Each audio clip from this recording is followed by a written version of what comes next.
விக்கிரவாண்டி தேர்தல் பொறுத்தவரை என்ன மகத்தான வரலாறு சிறப்புமிக்க ஒரு வெற்றியை நிச்சயமாக முதலமைச்சர் அவர்கள் மீது மக்கள் வைத்திருக்கும் நம்பிக்கை. அதே விக்கிரவாண்டி தொகுதியில் மக்கள் அங்கே பெண்கள் குறிப்பாக இவ்வளவு ஸ்கீம்ஸ், இவ்வளோ பெரிய வளர்ச்சி வெல்ஃபேர் ஸ்கீம்ஸ் வந்து தலைவர் கொடுத்துருக்காரு.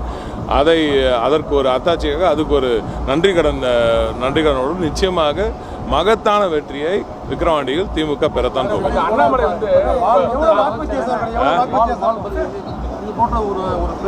ஆமாம், இப்போ இந்த மாதிரி மால்ஸ், இந்த மாதிரி சோஷியல் இன்ஃப்ராஸ்ட்ரக்சர் வந்து தஞ்சாவூரை பொறுத்தவரை தொழில் வளர்ச்சி கொண்டு வரும்போது அங்கே சோஷியல் இன்ஃப்ராஸ்ட்ரக்சர் ரொம்ப முக்கியம்.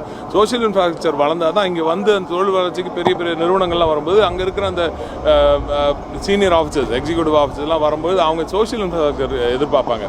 ஒரு மால்ஸு, சினிமா தேட்டர்ஸ் இந்த மாதிரிலாம் இருக்கணும், பொழுதுபோக்குக்கான இடங்கள் இருக்கணும், நல்ல இன்ஃப்ராஸ்ட்ரக்சர், சாலைகள் நல்லா இருக்கணும், பிரிட்ஜஸ் நல்லா இருக்கணும், அது மாதிரி அப்புறம் இன்டர்நெட் கனெக்டிவிட்டி நல்லா இருக்கணும், இதுவெல்லாம் எதிர்பார்ப்பாங்க. அப்படி அதற்காகத்தான் தமிழக முதலமைச்சர் அவர்கள் தஞ்சாவூர் டவுனுக்கும் சரி, ஒட்டுமொத்த தஞ்சை தரணிக்கும் சரி மிகப்பெரிய இன்ஃப்ராஸ்ட்ரக்சரல் குரோத்தை கொண்டு வர்றது. அது கொண்டு வந்து சேர்த்த பிறகு தான் இதை பார்த்து அடுத்து நாங்கள் கொண்டு வந்து ஒரு இன்வெஸ்டர் கொண்டு வந்து ஊரை காட்டும்போது, இவ்வளோ இருக்கா தமிழ்நாட்டில், இன்னும் உள்ளே போக போக இன்னும் எல்லா பகுதியும் வளர்ச்சி கண்டு இருக்க அப்படின்னு பார்த்து அவங்க உள்ளே வரதுனால தான் இப்போ பரவலாக்கப்பட்ட வளர்ச்சி உறுதி செய்யப்படுகிறது.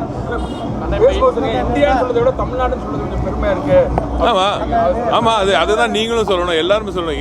இந்தியா சொல்லும்போது இந்தியா தான் தமிழ்நாட்டு, இந்தியாவில் தான் இருக்குது. இந்தியாவின் வளர்ச்சி தான் தமிழ்நாட்டுக்கும் பெருமை. இந்தியாவில் தமிழ்நாடு தான் ஒரு மிகப்பெரிய பிரம்மாண்டமான ப்ரோக்ரெசிவ் ஸ்டேட்டாக இருக்குது. நேற்று கூட நம்ம கோட்ரேஜ் திறக்கும்பொழுது கூட அங்கேருந்து வந்து அந்த சிஇஓ ஒருத்தர் வந்து அதுதான் சொன்னார், ஒரு ப்ரோக்ரெசிவ் ஸ்டேட்டில் கொண்டு வந்து நாங்கள் இன்வெஸ்ட் பண்ணுறது அப்படின்னா எப்படி ஒரு நல்ல வளர்ந்து வரும் ஒரு முற்போக்கான ஒரு நாட்டில் ஒரு மாநிலத்தில் கொண்டு வந்து நாங்கள் இன்வெஸ்ட்மெண்ட்ஸ் கொடுக்குறது எங்களுக்கு பெருமையாக இருக்குன்னு அவங்களே சொல்லுவோம். இன்வெஸ்டர்ஸ் வரும்பொழுது இப்போ தமிழ்நாட்டில் மட்டும்தான் வந்து நீங்கள் ஒரு 1000 பேர் பிஹெச்டி எடுக்கிறீங்கன்னா அதில் 500 பேர் எங்களுக்கு பெண்கள் பிஹெச்டி தேவைன்னா இங்கே தான் கண்டுபிடிக்கும், இங்கே தான் கிடைக்கும். வேறு எங்கேயும் படித்த பெண்கள் கிடைக்கிறது கஷ்டம். முதல்ல பெண்களே வேலையில் இருக்கிறதே பெரிய கஷ்டம் மற்ற மாநிலத்தில். ஆனால் தமிழ்நாட்டில் மட்டும் ஏன் இந்திய அளவில் பார்த்தீங்கன்னாலே 43% இந்திய அளவில் வேலைக்கு போகிற பெண்களில், ஃபேக்ட்ரிஸில் வேலை பண்ணுற பெண்களில் 43% தமிழ்நாட்டிலேருந்து தான் இருக்காங்க. அப்போ இது எவ்வளோ பெரிய ஸ்டாட்டிஸ்டிக்ஸ். அதனால தான் சொல்லுங்கள், தமிழ்நாட்டின் பெருமையை நம்ம இளைஞர்கள் போகிற இடத்துலலாம் பேசுகிறோம். தமிழ் தாய் வாழ்த்தை பாடணும், கேசட்டில் கேட்கக்கூடாது, இதில் ப்ளே பண்ணி அதை வந்து பாடக்கூடாது, எல்லாரும் சேர்ந்து பாடணும். அதுதான் ரொம்ப முக்கியம். அதுதான் ஜியோவும் சொல்கிறதுனால எல்லாரும் எங்கே தமிழ் தாய் வாழ்த்து போட்ட அது வந்து ப்ளே பண்ணக்கூடாது, அது வந்து எல்லாரும் சேர்ந்து பாடணும், உறக்க பாட வேண்டும். அப்போ தான் தமிழின் பெருமையும் தமிழ் இனத்தின் பெருமையும் உங்களுக்கு புரியும்.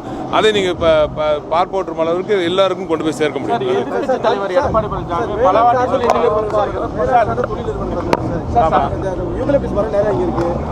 இல்லை, வேளாண் சார்ந்த தொழில் நிறுவனங்களை இங்கே கொண்டு வரதுக்கான முயற்சியில் தான் எங்களை இறங்க சொல்லியிருக்கார் மாண்பு முதலமைச்சர் அவர்கள்.